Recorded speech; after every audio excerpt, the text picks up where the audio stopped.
અમદાવાદના હાથીજણમાં યોજાનારા લોકાર્પણ કાર્યક્રમ પહેલા જ હોબાળો થયો છે। વોટર પમ્પિંગ સ્ટેશનનું લોકાર્પણ થવાનું છે, પણ આ લોકાર્પણ પહેલા જ વેપારીઓ અને શાકભાજી વેચનારાઓએ કાર્યક્રમનો વિરોધ કરીને હોબાળો કર્યો હતો। લોકાર્પણ માટે પ્રધાનો અહીં આવવાના છે, ત્યારે તેમની વ્યવસ્થા માટે રોજમદાર વેપારીઓ અને શાકભાજી વેચનારાઓને સ્થળ પરથી હટાવી દેવાતા તેમનો રોષ ભભૂક્યો છે અને તેમણે સૂત્રોચ્ચાર કરી અને પોતાનો રોષ ઠાલવ્યો છે। તો અમારી સાથે જોડાઈ ગયા છે અમારા સંવાદદાતા જે હાલ હાથીજણ આ કાર્યક્રમની જગ્યાએ જ ઉપસ્થિત છે।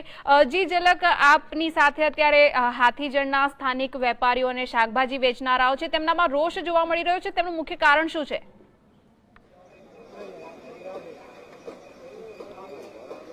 જી સોનલ, જે રામોલ હાથીજણ વોર્ડ છે, રામોલ હાથીજણ વોર્ડમાં આજે 4 વોટર પમ્પિંગ સ્ટેશનોનું લોકાર્પણ છે। આ લોકાર્પણના કાર્યક્રમમાં જે પરેશ રાવલ છે તેમજ અન્ય મહાનુભાવો આવવાના હોવાથી કોર્પોરેશન દ્વારા તડામાર તૈયારીઓ ચાલી રહી છે। આમ જે વિવેકાનંદ નગર છે, વિવેકાનંદ નગરમાં શાકભાજીનું બજાર છે, આ ઉપરાંત અન્ય બજારો પણ અહીં લાગે છે। આ બજારમાં 200 જેટલા વેપારીઓ રોજ વેપાર કરે છે, રોજ કમાઈને રોજ ખાય છે। આ કાર્યક્રમ હોવાથી તેઓને કહેવામાં આવ્યું છે કે ભાઈ મંત્રીઓ આવવાના હોવાથી તેઓએ રોજીરોટી કરવી નહીં। છેલ્લા 2 દિવસથી તેઓને અહીંયા વેપાર કરવા પર પ્રતિબંધ મૂકી દીધો છે। આજે તો તેઓને જે લારી ગલ્લા છે તે લારી ગલ્લા પણ હટાવી દેવામાં આવ્યા છે। પરિણામે જે આ વેપારીઓ છે તે વેપારીઓમાં રોષ ભભૂકી ઉઠ્યો છે। તેઓનું કહેવું છે કે ભાજપ સરકાર સૌના સાથ સૌના વિકાસની વાતો કરે છે, પરંતુ તેઓ ને અહીંયાથી હટાવીને તેઓ પ્રત્યે અન્યાય કરી રહ્યા છે। આપણી સાથે આવા જ કેટલાક વેપારીઓ છે, જાણીએ કે વેપારીઓનું શું કહેવું છે। આપનું નામ? મુકેશભાઈ શાહ। મુકેશભાઈ, શું કહેવું છે આપનું? हाँ जी, भाजप सरकार कहती थी कि सौनो साथ सौनो विकास, तो आज हमने साथ केम नहीं आपती? आज गरीबों ऊपर केम आ रीतना रोजी रोटी बंद करावा है? जયારે અમને હટાવું તો ગઈ કાલે ઓફિસરો આવ્યા હતા કોર્પોરેશનના કે 20 ફૂટ હટાવી લો, એની જગ્યાએ અમે 40 ફૂટ હટાવી લીધા। કોઈ નડતર છે નહીં, એમના પ્રોગ્રામની અંદર દિવાલ બાંધી લીધી છે। છતાંય આજ સવારે કહે છે કે તમામ અહીંયાથી ગલ્લા હટાવી લો, અહીંયા જોઈએ જ નહીં। બરાબર, તો આજે વચ્ચે અહીંયા 300 લારીઓ છે, 200 કેબિનો છે, એમની પાસે 300 કુટુંબના રોજીરોટીનો પ્રશ્ન શું? બરાબર, એનો જવાબ આપો। અને બીજી વસ્તુ કે અહીંયા કોઈ નડતર નથી, રોડથી અંદર 400 ફૂટ અંદર છે। આજે રોડનું દબાણ નથી નડતું ને એ લોકોને અહીંના મેદાનનું દબાણ કઈ રીતે નડે છે? બરાબર, જે નડવું છે એ રોડનું દબાણ નડે। આજે મેદાનની અંદર જે બસો ઉભી રહે છે ત્યાં 400 થી 450 ફૂટ જગ્યા છે। અત્યારે હાલ અમે અત્યારે 300 કુટુંબો જઈએ ક્યાં? અત્યારે અમારે નાના બાળકો છે, રોજ રોટલા ને રોજ કમાવાનું છે। આ સાંજે 50 રૂપિયા કમાશે તો જ બધાનો ઘરના ચૂલા ચાલશે। કઈ અહીંયા કોઈ કરોડપતિ તો છે નહીં, છતાંય અમે જેટલો બને એટલો સાથ સહકાર। બરાબર, તો આજે એ લોકોને 10% તમને સહકાર આપવો જ જોઈએ। આજે એ લોકોને કહેવું જોઈએ કે ભાઈ અઠવાડિયા પહેલા આ પ્રસંગ લેવાનો છે, એટલા માટે તમે તમારી સગવડ કરી લેજો।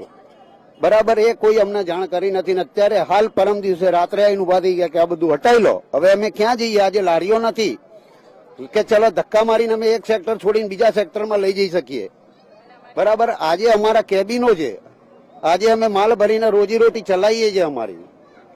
તો આજે કહેતા હતા સૌનો સાથ ને સૌનો વિકાસ, આજ અમારો વિકાસ કેમ દબાવે છે? રશ્મિકાંત,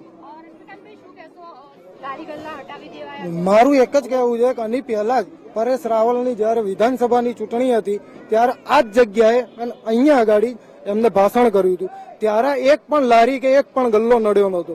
ત્યારે આ જ રીતે પડદો બાંધીને એમને ભાષણ કર્યું હતું। કેમ? ત્યારે વોટ લેવાના હતા, ત્યારે એમને જરૂર હતી, અત્યારે વોટ લઈ લીધા, અત્યારે જરૂર પતી ગઈ એમની, એટલે કેમ આજે એમને નડે છે?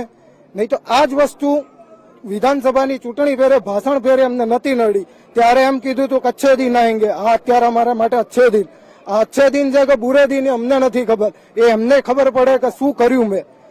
વોટ એમના વોટ કેટલા છે? ઓછામાં ઓછા 1200 વોટ છે। 1200 વોટ થી સરકાર જીતે બી છે, સરકાર પડે બી, એટલે એ લોકોને 1200 વોટ માટે કેટલાય રૂપિયા ખર્ચવા પડે।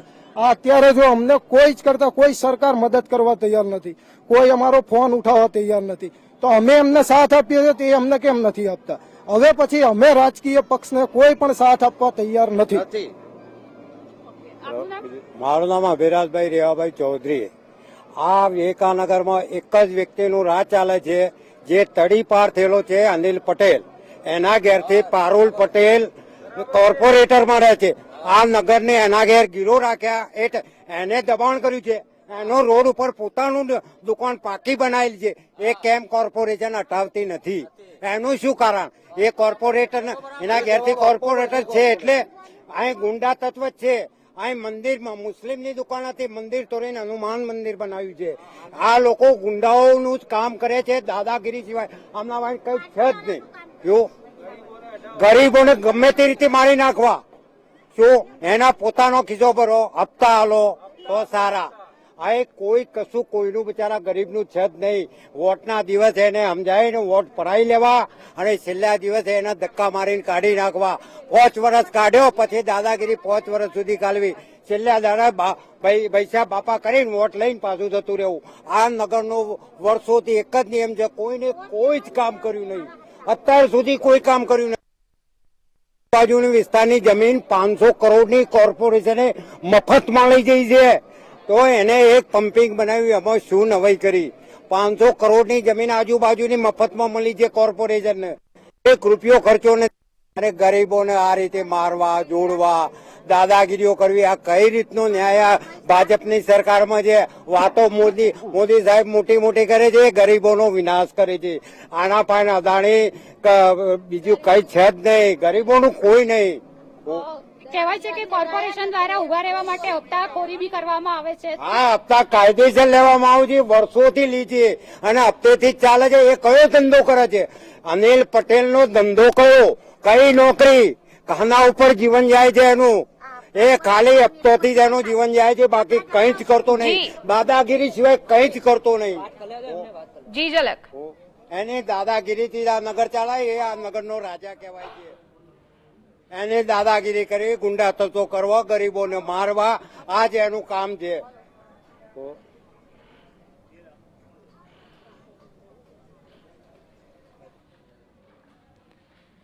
તો હાથીજણના એક સ્થાનિક કાર્યક્રમમાં આયોજકોએ સ્થાનિક વેપારીઓ અને શાકભાજી વેચનારાઓની ઠેલા અને લારીઓ હટાવતા તેઓમાં રોષ જોવા મળી રહ્યો છે અને સરકારની સાથે સાથે સ્થાનિક કોર્પોરેટર ઉપર પણ જમીન મફતમાં લઈ લીધી હોવાના આક્ષેપો પણ લગાવાઈ રહ્યા છે.